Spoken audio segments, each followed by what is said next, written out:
Amici, eccoci all'ultima tappa della nostra breve vacanza in Puglia a Ferragosto 2023. Assolutamente da vedere le puntate precedenti, mi raccomando. Partiti ieri pomeriggio dall'agricampeggio Fontanelle ad Otranto, visto che eravamo davvero stanchi, abbiamo trascorso la notte in un'area di servizio sull'autostrada, dove c'erano già alcuni camper appostati per la notte. Questa mattina stiamo entrando nell'area sosta Marina di San Pietro a Termoli, che abbiamo individuato consultando l'app di Park4Night.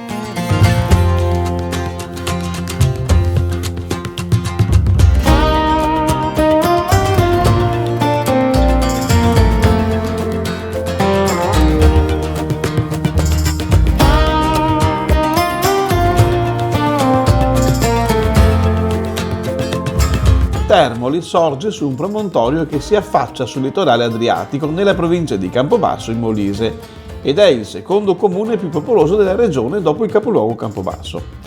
La città conserva il borgo medievale chiuso dentro le mura che lo separano dalla città moderna.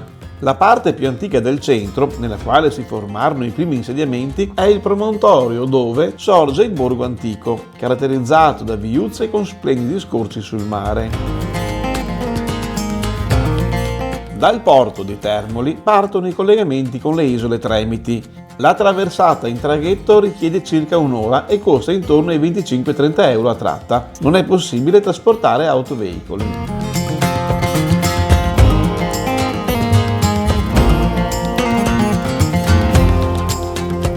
L'area sosta della Marina di San Pietro fa parte della struttura del porto turistico e sorge direttamente sotto al centro storico di Termoli. Sono a disposizione degli ospiti in camper i bagni e le docce della Darsena e ci sono anche bar e ristoranti con tavoli vista mare. Il costo del soggiorno varia a seconda del periodo dell'anno e la sosta minima è di 24 ore non frazionabili. L'area è in piano, su prato, pulita, silenziosa ma senza ombra. Noi ad agosto abbiamo pagato 30 euro per 24 ore, mentre la laccia alla corrente costa 5 euro. A mio giudizio questi prezzi sono troppo cari, di almeno il 20-30%.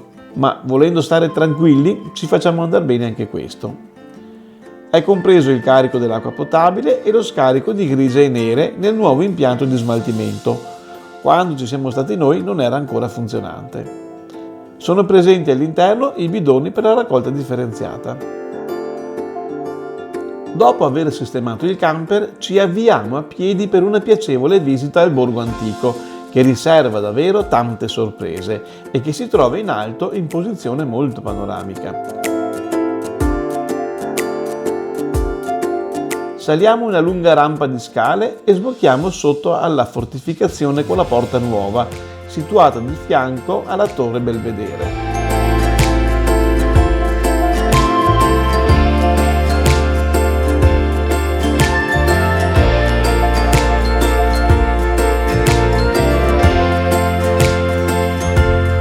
Saliamo ancora e svoltando come in un tornante ci troviamo davanti alla torre e alla porta.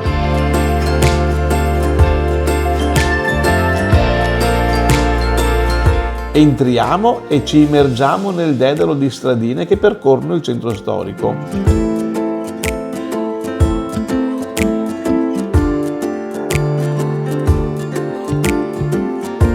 Mai come qui il termine stradine fu più azzeccato. Eccoci infatti al Reiecelle, come i termolesi chiamano il vicolo stretto. Reiecelle non è una semplice via, ma il vicolo più stretto d'Italia. La stradina molisana ha strappato il primato alla marchigiana Ripa-Transone per una questione di soli 2 cm. Il vicolo termolese, infatti, misura 41 cm di larghezza ed è lungo 7,88 m. Anna Maria lo attraversa spedita, ma io... Raggiungiamo così la passeggiata panoramica che affaccia sulla costa a nord del centro, che offre una vista molto suggestiva sull'elegante lungomare e sul caratteristico trabucco che fa sognare. Mentre volgendo indietro lo sguardo ammiriamo la mole del castello Svevo, che poi vedremo più da vicino. Ci immergiamo nuovamente tra i vicoli e sbuchiamo in piazza del Duomo. Qui si innalza la cattedrale di Santa Maria della Purificazione, edificata nel 1037 sopra i resti di quello che un tempo fu un tempio pagano dedicato a Castore e Polluce. L'attuale edificio venne costruito tra il XII e il XIII secolo. La pianta della basilica è divisa in 3 navate. L'interno presenta caratteristiche romano-gotiche sia nelle campate quadrate e rettangolari, sia nell'uso degli archi a tutto sesto. In prossimità della campata, su entrambi i lati, ci sono le scale della cripta.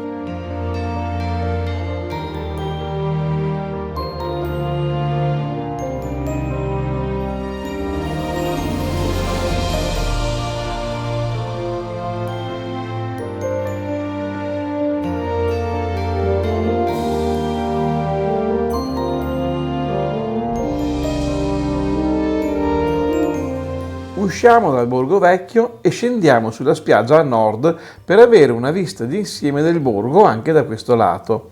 Decisamente incantevole, e su tutto si impone la sagoma del castello svevo. È questo infatti l'emblema del borgo medievale della città. La sua costruzione viene fatta risalire approssimativamente al XIII secolo, periodo in cui Federico II di Svevia progettò un sistema di fortificazioni delle frontiere sud-orientali della penisola.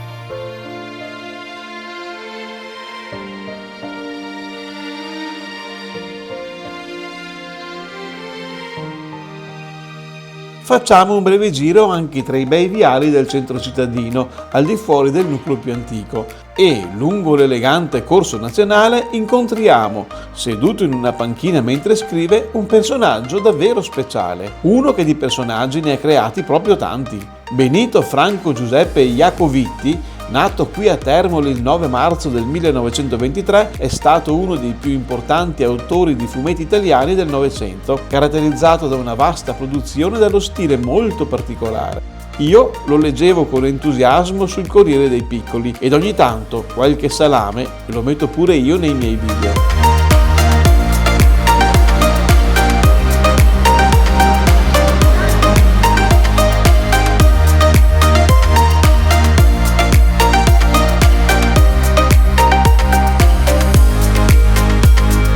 Dopo il pranzo in camper ed un riposino, un buon caffè all'ombra del tendalino è sempre una bella emozione. Così ritemprati decidiamo di fare una passeggiata lungo la ciclopedonale sul litorale sud. Dopo circa 1 chilometro troviamo uno slargo in terra battuta, dove sono in sosta libera diverse auto e qualche camper, alcuni anche ben posizionati all'ombra. Non ci sono servizi, ma neppure divieti, e nell'insieme il posto sembra anche tranquillo. Sulla sicurezza però non scommetterei. Scendiamo i gradini anche con il carrettino al seguito, perché non ci siamo accorti che sulla sinistra c'è una comoda rampa.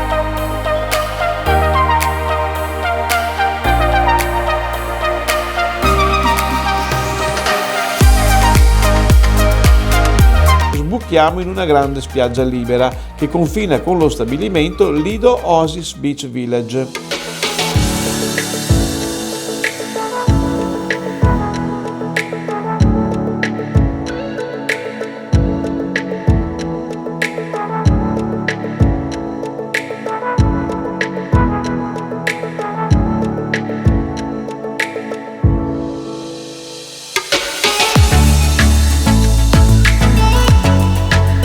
Siamo all'ora del tramonto, la spiaggia è molto tranquilla, io faccio anche il bagno, anche se come qualità del fondale e dell'acqua darei una appena sufficiente, forse anche a causa dell'effetto memoria della Baia dei Turchi.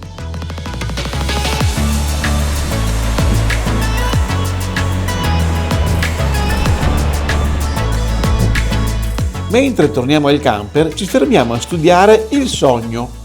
Così si chiama il monumento qui posizionato che segna il punto nel quale avviene l'incrocio tra il 42esimo parallelo latitudine nord e il 15esimo meridiano longitudine est e che quindi determina l'ora per l'Italia e l'Europa centro-occidentale, ossia un'ora esatta in anticipo rispetto al meridiano zero di Greenwich. Il nostro pianeta, infatti, ruota di 15 gradi in senso orario ogni ora. Interessante scoprire che il 15esimo meridiano È anche denominato meridiano Termoli-Etna, in quanto questo arco ideale sulla superficie terrestre unisce la città di Termoli con il grande vulcano siciliano. Rientrati in area sosta, ci prepariamo per uscire a cena in centro. Questa mattina abbiamo trovato che i viali erano piuttosto calmi, praticamente non c'era nessuno in giro e quindi siamo confidenti che non sarà difficile trovare posto in qualche ristorante. Vuoi mangiare qualcosina? Pesce. Mai previsione fu più errata. Alle 20:30 nei viali del centro la movida è quella dell'alta stagione e sembra impossibile trovare un tavolo. Giriamo parecchio e, alla fine, comunque, siamo stati soddisfatti nel ristorante tipico della pensione al pescatore in corso Fratelli Brigida. Ragazzi, con questo la nostra vacanza è terminata, ma vi attendiamo alla prossima avventura. Ciao!